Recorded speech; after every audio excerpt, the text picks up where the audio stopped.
2024 Bordeaux is being offered around the world on a pre-order basis. So in this video, I'm going to give you my analysis of 2024 Bordeaux and also my recommendations for 8 outstanding wines that you may want to consider adding to your collection.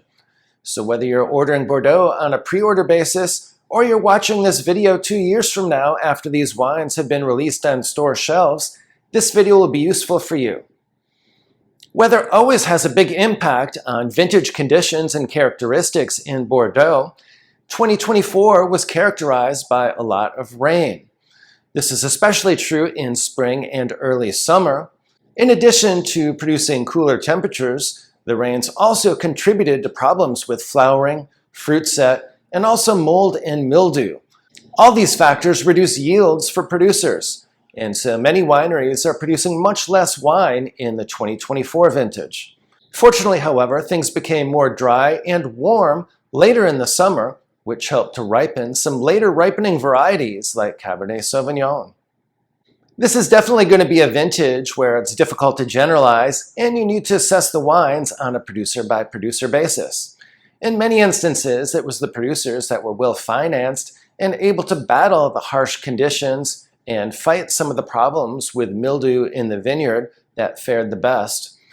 Also, producers that were ruthless in their sorting and selection process and used only the very best fruit for their wines. And also those producers who are willing to gamble a little bit and wait to harvest their fruit until very late in the season.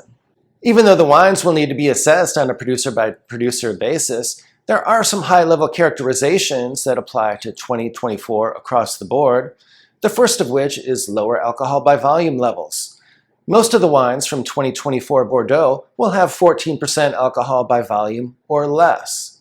These lower alcohol levels are primarily attributable to the fact that temperatures were cooler early in the summer, and so the grapes didn't get as ripe as they have been in warmer vintages such as 2022.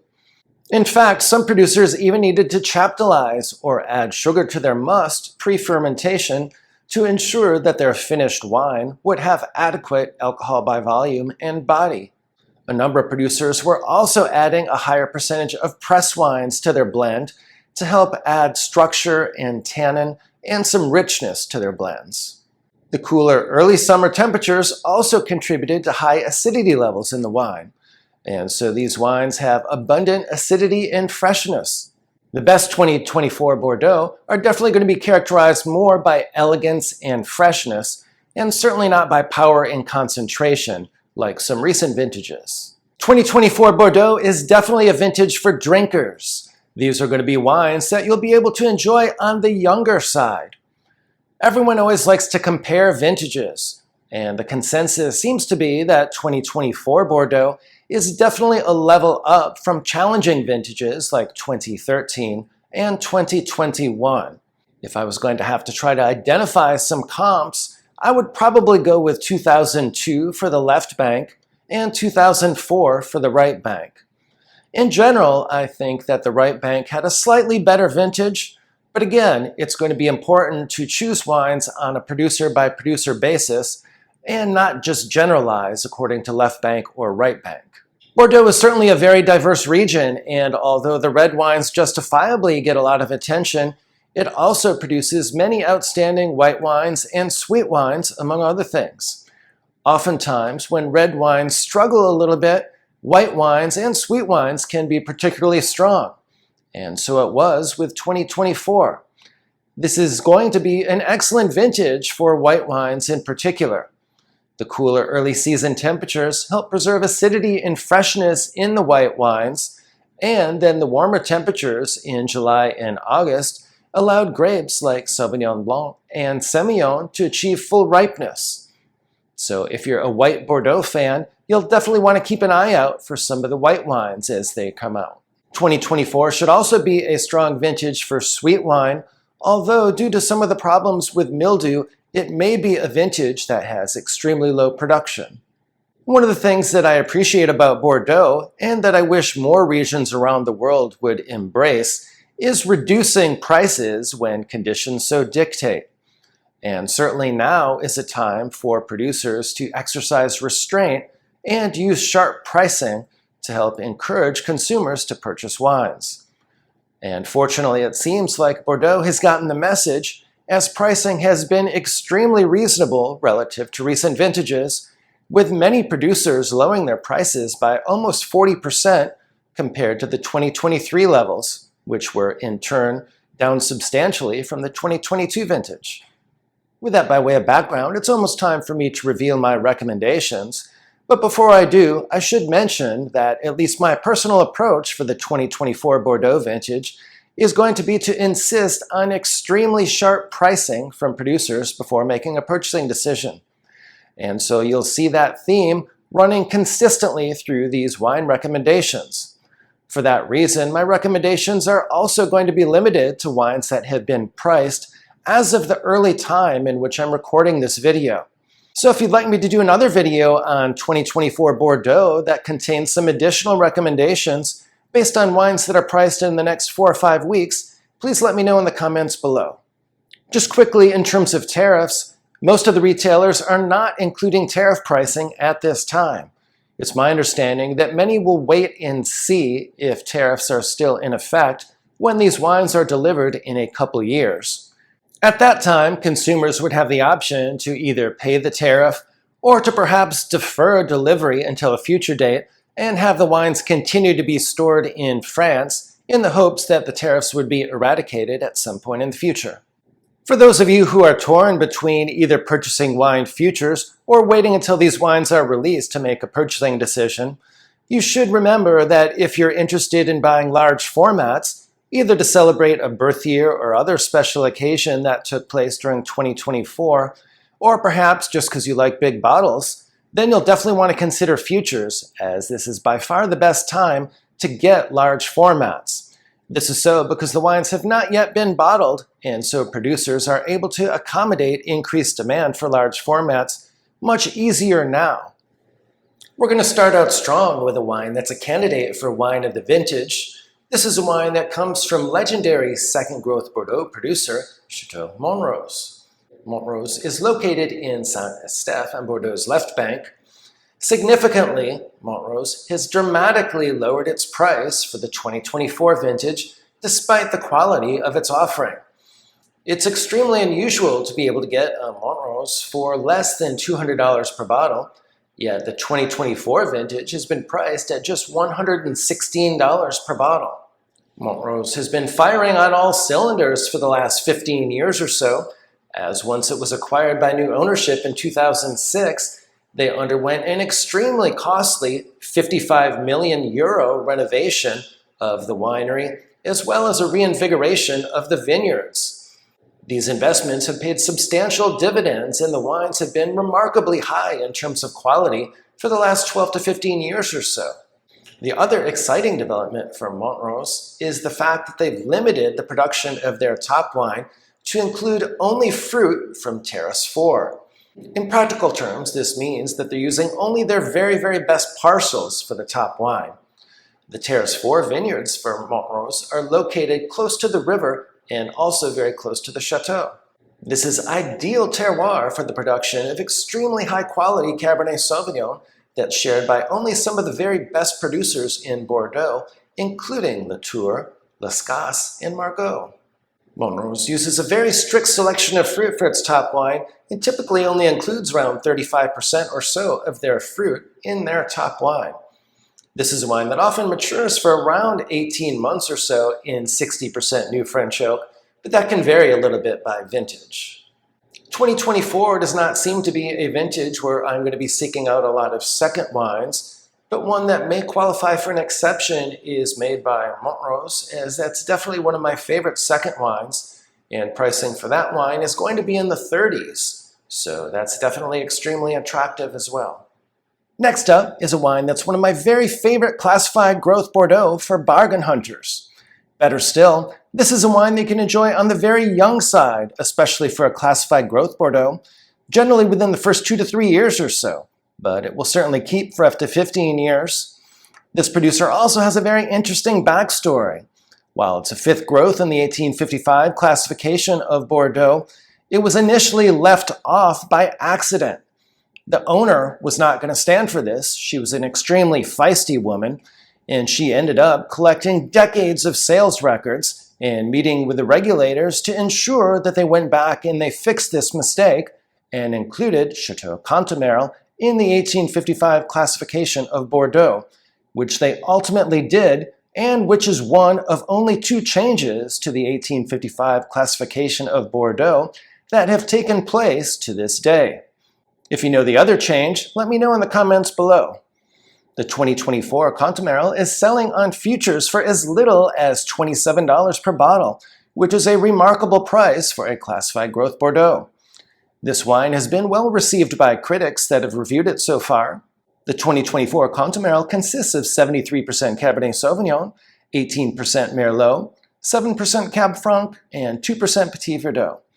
This is a wine that should be a crowd pleaser that you can enjoy on the young side, as it's a very soft and elegant wine with refined tannins that should be one you can open up early. The next top Bordeaux to consider in the 2024 vintage comes from Bordeaux's right bank, specifically from Saint-Emilion. We're in a prestigious area that's located near iconic producers like Pavie, Trolong-Mondot, and Le Gafelier. This wine comes from a producer that struggled for many years, but they've definitely turned things around about 20 years ago. At that time, they had new ownership and management, and they installed a drainage system. They also started harvesting later in the year, and also over an extended period of time to ensure consistent ripeness of their fruit. And they also switched to organic farming methods. The 2024 vintage of Larciducas sells for an extremely reasonable $56 per bottle. This is a wine that was well received by critics. When it comes to critic scores, I will say that my recommendation is that you find a critic whose palate aligns with your own and that you focus primarily on the scores from that critic. The 2024 Larciducas is a blend that consists of 85% Merlot and 15% Cabernet Franc. The alcohol by volume is right around 13.5%. This is a wine that has a darker fruit profile and flavors and aromas that include floral notes, licorice, and mixed spice. Pontet Canet is one of the producers that rolled the dice a little bit in 2024 and waited until later in the vintage to harvest. Fortunately, that gamble paid off, and Pontet Canet was rewarded with another outstanding wine in 2024. The 2024 Pontet Canet has a black fruit profile with flavors and aromas that include blackcurrant, black plum, and black raspberry. You also find floral notes, licorice, and mixed spice. This is a wine that had a strong mid-palate, which is often a problem for many of the wines in 2024. This wine is maturing in 50% new French oak and 1/3 concrete amphora. It should be noted that this wine is stylistically a little bit different for Pontet Canet.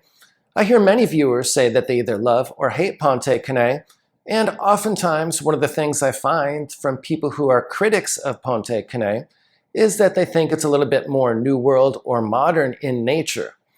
But the 2024 vintage is definitely not that way. This one is definitely a vintage that has a little bit more freshness and elegance, and which may not be exactly what you've been used to from Pontet Canet from some of the warmer vintages such as 2016, 2018, and so forth.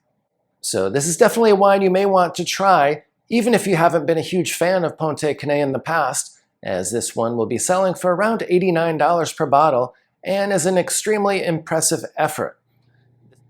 The next wine comes from a historic producer that traces its roots way back to 1680 when it was part of the Bechevel estate. At that time, Bechevel was a massive estate, but the owner had lots of debts, and so his massive property was divided into several parts, and several estates were created, including Branaire Ducru. Like Bechevel, Branaire Ducru is a fourth growth in the 1855 classification of Bordeaux. While Saint-Julien is littered with a number of wineries that offer good value, Branaire Ducru is among the very best values in all of Saint-Julien. The 2024 vintage is a case in point, as that outstanding wine is selling for only around $42 per bottle on pre-release. Branaire Ducru used an especially high percentage of Cabernet Sauvignon in 2024. This is another producer that decided to harvest late and was rewarded. They use around 72% Cabernet Sauvignon, around 22% Merlot, and then smaller percentages of both Cabernet Franc and Petit Verdot. The 2024 Branaire Ducru is a classic wine that has medium body and very restrained alcohol. In fact, it's a little bit less than 13% alcohol by volume. This wine has impressive purity of fruit, it has a medium body and pronounced aromatic intensity. It has a red fruit profile with floral aromatics and impressive elegance and balance with silky polished tannins. If you're interested in wine recommendations, wine collecting strategies, and learning more about wine, please do subscribe to my channel. I've been collecting wine for more than 15 years and also have a level 4 diploma from the WSET. So I have both formal certification as well as substantial practical knowledge from the School of Hard Knocks. Next up is another wine with a very compelling price tag. This one sells for only $49 per bottle, despite the fact that it's a wine that comes from a 5th classified growth in the 1855 classification of Bordeaux. This producer is located in Pauillac in a prestigious area near La Tour, Pichon-Comtesse, and Lynch Bage. Back in 2017, the owners of Lynch Bage also acquired Haut-Batailley, and they immediately got to work and dramatically improved the winemaking. So beginning with the 2018 vintage, Haut-Batailley has been producing some of the very best wines in its history. This wine is a blend that consists of 68% Cabernet Sauvignon, 26% Merlot, and 6% Petit Verdot. They typically mature their wines for around 20 months in 40% New French oak. The 2024 Haut-Batailley has a dark fruit profile with flavors and aromas that include menthol, licorice, espresso, mixed herbs, and spice. Really a nice wine for less than $50 a bottle. While I'm speaking of Lynch Bage, I should definitely mention that they have an intriguing white wine that's called Blanc de Lynch Bage. This is a wine that performed extremely well in the 2024 vintage. This is a wine that's a blend that consists of 77% Sauvignon Blanc, 12% Muscadel, and 11% Semillon.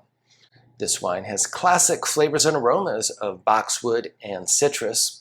It's a mineral-driven wine with ample acidity and freshness. It's a wine that you can enjoy immediately or over the next several years. This wine received a 93-point score from Galani, and it sells for right around $65 per bottle on pre-release, so much less than a lot of the white wines that you'll find from Pessac-Léognan. Legendary first-growth Bordeaux producer Chateau Lafite Rothschild, which is located in Pauillac on Bordeaux's left bank, is definitely one of the most coveted collectible wines anywhere in the world. Of course, it's no surprise that Lafite made a strong, high-quality wine in the 2024 vintage that's a candidate for wine of the vintage. But where it really caught my attention was Lafite's pricing strategy. Just 2 years ago, the 2022 futures for Lafite came out at around $770 per bottle. Last year, I was impressed by the reduction all the way down to $530 a bottle, which is quite low for Lafite, as it's very unusual to even be able to get Lafite for less than $600 in the secondary market. This year, however, Lafite outdid themselves a bit, and now the price has come down to around $370 per bottle for a 750 milliliter bottle, and half bottles are only around $190 a bottle or so. That is certainly not inexpensive, but it's unheard of pricing for Lafite. So if you're someone who's been looking for an opportunity to acquire Lafite, this is definitely a chance to do so. And you'll be getting an extremely enjoyable wine as well. As mentioned, the Lafite is a candidate for wine of the vintage and was certainly well received by the critics who have released scores already. The 2024 Lafite had a much higher percentage of Cabernet Sauvignon than usual. They went with 96% Cabernet Sauvignon in 2024, just 3% Merlot, and 1% Petit Verdot. Interestingly, Lafite also used a very high percentage of press wine for this vintage to try to add some structure, body, and depth to the blend. They used 16% press wine, which is certainly a much higher percentage than they usually use. Even in powerful vintages with Lafite, it's all about elegance and finesse, so that's even more true with respect to the 2024 vintage. The good news is if you decide to buy some 2024 Lafite, the drinking window for this one should be quite a bit earlier than some. In fact, I think you could probably start enjoying it around 8 years post-vintage. If you'd like to learn more about legendary first growth Bordeaux producer Chateau Lafite Rothschild, please be sure to check out this video that's linked above.